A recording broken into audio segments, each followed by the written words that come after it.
ആ നിങ്ങളിത് എവിടെ പോയിരുന്നു? ഒറ്റ പോക്കങ്ങ് പോകണ്ടായിരുന്നല്ലോ. ഞാൻ ജംഗ്ഷൻ വരെ പോയിരുന്നു. അതെ, ഒരു രക്ഷ ഉണ്ടായിരുന്നില്ല കേട്ടോ, സൂപ്പറായിരുന്നു എന്തോ നിങ്ങളെ അഭിനയം. ഞാൻ ആദ്യം നിങ്ങൾ കരയെന്ന് പറഞ്ഞപ്പോൾ നിങ്ങൾക്ക് മനസ്സിലായില്ല അല്ലേ? പിന്നെ മനസ്സിലായി. പിന്നെ നിങ്ങൾ കരണ്ട് ഒറ്റ പോക്കങ്ങ് പോയില്ലേ? ആ ഡ്യൂപ്ലിക്കേറ്റ് കരച്ചിലും കരഞ്ഞ് അങ്ങ് പോയില്ലേ? ഭയങ്കര ഒറിജിനാലിറ്റി ആയിരുന്നു. നീ എന്തോടി പറഞ്ഞത്? ബാലു നിങ്ങൾ കരഞ്ഞ അഭിനയിച്ച് പോയില്ലേ? എനിക്ക് ആരഭിനയിച്ച്? നിങ്ങൾ തന്നെ. ഇല്ല, എനിക്ക് ഒറിജിനലായിട്ട് കണ്ണീര് വന്നത്, എനിക്ക് വിഷമം വന്ന് കണ്ണീര് വന്നത്. ആ പാടന്ന് നീ ആൾക്കുട്ടിയുടെ സത്യം ആദ്യം ഞാൻ അഭിനയിച്ചു. പക്ഷെ പോയപ്പോ എനിക്ക് മനസ്സിൽ ഫീലായിട്ട് എനിക്ക് പഴയ കാര്യങ്ങളൊക്കെ ഓർത്ത്, ചെറുക്കൻ്റെ കാര്യമൊക്കെ ഓർത്തപ്പോൾ അറിയാതെ കണ്ണി കൂടെ വെള്ളം വന്നില്ലേ, ഞാൻ കരഞ്ഞടി. ഓഹോ, ഒറിജിനൽ ആയിരുന്ന? അല്ല പിന്നെ ആ ഒന്നാമത് നിങ്ങൾ എപ്പോഴും അഭിനയിച്ച് നിങ്ങൾ ഒറിജിനൽ അടിച്ചാലും നമുക്ക് മനസ്സിലാവുകയൊന്നുമില്ല. എന്തായാലും മുടി നേറ്റല്ലേ പാവന്റെ കൊച്ച്. കൊച്ചിന്റെ കാര്യമാണ് എപ്പോഴും. ഭർത്താവിന് എന്ത് വന്നാലും ഒരു വിഷമമില്ല അവർക്ക്. ഇനി ഭർത്ത സ്നേഹം വേണ്ടോടി. അത് ശരി, ഇപ്പൊ അങ്ങനെയായാ? സത്യം പറഞ്ഞാൽ അവനെ കൊണ്ട് കെട്ടിക്കാരിക്കാണ് നല്ലത്. അതെന്താ? വെറുതെ എന്തിന് വ്യാധിക്കണ പാമ്പെടുത്ത് തോളിൽ വെക്കണത്? അവൻ സ്വന്തമായിട്ട് പറന്ന് നടക്കട്ടെടി. ആ അച്ഛാ, അച്ഛൻ പുറത്തോട്ട് വന്നാ? ആ അച്ഛൻ എന്തിനാ അച്ഛാ വെറുതെ വിഷമിക്കണത്? അച്ഛൻ്റെ വിഷമമൊക്കെ നമുക്ക് മനസ്സിലാവൂ. അച്ഛോ, അച്ഛൻ വെറുതെ ഇനി മുടിയഞ്ഞിട്ട് പോയൊന്നും പറയാൻ നിൽക്കണ്ട. ചേട്ടൻ ഞാൻ ഇഷ്ടമുള്ളൂ.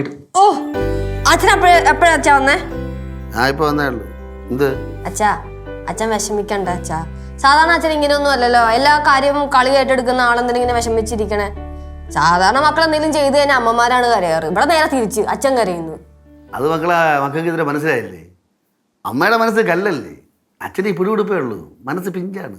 ആ അത് തന്നെ, അമ്മയുടെ മനസ്സ് പാറമട പോലെയാ, കരിങ്കല്ല, ഉറച്ച മനസ്സാ. അച്ഛന് പാറമടക്കാത്ത വെള്ളമില്ലേ, അതുപോലെ ഇങ്ങനെ കുടുകളായി ഇളകിക്കൊണ്ടിരിക്കും. അതുപോലെയാണ് അച്ഛൻ്റെ മനസ്സ്. അല്ല പിന്നെ ഇവിടെ എനിക്ക് സംശയമുണ്ട്, എൻ്റെ കൊച്ചിനെ പറ്റിക്കാൻ വേണ്ടി നിങ്ങൾ കള്ളക്കരച്ച് കരഞ്ഞാണോന്ന്. കള്ളക്കരച്ചില്ല. ആ കാലുടിക്ക് ഒരൊറ്റ അടി അടിച്ചാണല്ല നിന്റെ ഉണ്ണിപ്പെട്ടി തല തെറിച്ചിരിക്കും, പറമ്പി പോവും. ആ കാല് മടക്കിയാണ് ഇപ്പൊ നിവർത്താൻ പറ്റാണ്ടായല്ലോ. കാല് ഉടനെ നടക്കണം. അതെ, നിന്റെ അമ്മയുടെ ശാപം. ഓവര് ശപിച്ച് ഞാൻ നമാവശ്യ ശപം. അതിന് അച്ഛനെന്തിനാ ഇപ്പൊ അമ്മൂമ്മനെ ശപിക്കണേ? അത് അവരെ മോളെ ഞാൻ സ്നേഹിച്ച് കെട്ടിയുണ്ട്. അവർ വിചാരിച്ച് അവരെ മോളെ കെട്ടാൻ ഗന്ധർവം നിറങ്ങും വിചാരിച്ച്. പക്ഷെ കഷ്ടകാലത്ത് ഞാനായിരുന്നു കെട്ടിയത്.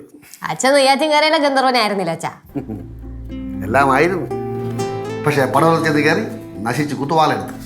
അതുകൊണ്ടാണ് എൻ്റെ മക്കളെങ്കിലും നല്ല പേരും പെരുമയും നല്ല ചൊവ്വും നിരപ്പുള്ള കുടുംബത്തെ കൊണ്ടാക്കണമെന്ന് വിചാരിക്കണം.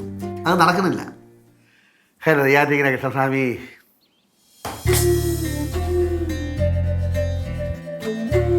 മാ, കാര്യം പറയുന്നതിനിടയ്ക്ക് നൈസിന് അമ്മയുടെ കുടുംബത്തിന് ഇടിച്ചു താക്കാൻ അച്ഛൻ മറന്നില്ല. ഇടിച്ചു താഴ്ത്തുന്നതുകൊണ്ടാണ് അങ്ങേര് പൊങ്ങി വരാത്തത്. അമ്മ, അച്ഛന് ശരിക്കും നല്ല വിഷമമുണ്ട്.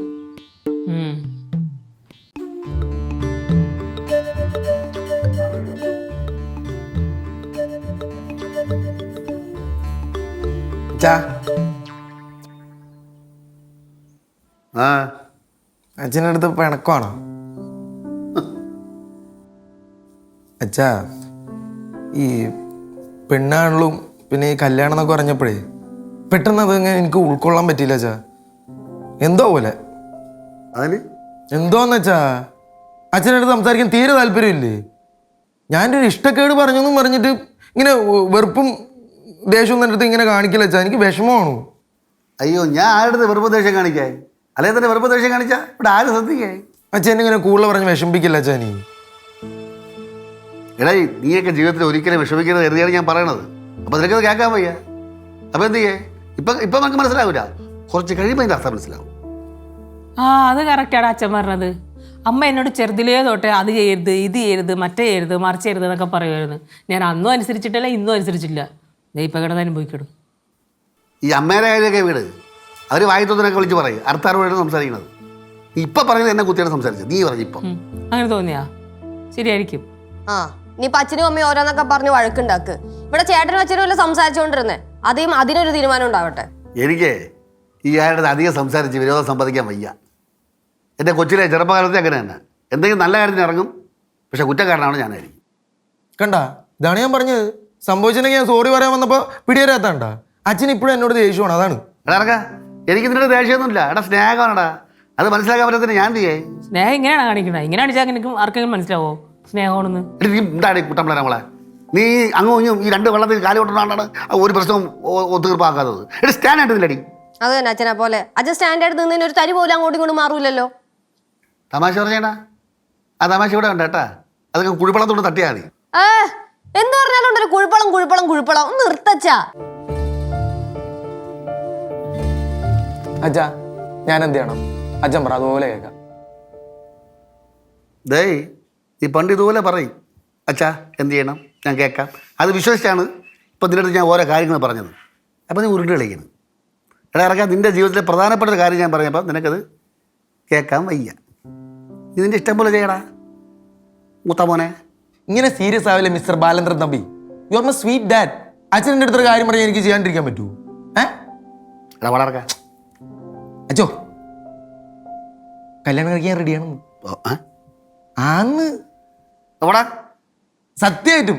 പക്ഷേ എനിക്ക് ഒരാഴ്ച സമയം തരണം, അത്രേ ഉള്ളൂ. കള്ളം പറയില്ലേ? കള്ളം പറയില്ലേ? ഞാൻ ഉള്ള പറഞ്ഞത്. അങ്ങനെ? ആന്ന് കുട്ടപ്പിള ഇപ്പൊ എങ്ങനെ കേട്ടാന്ന്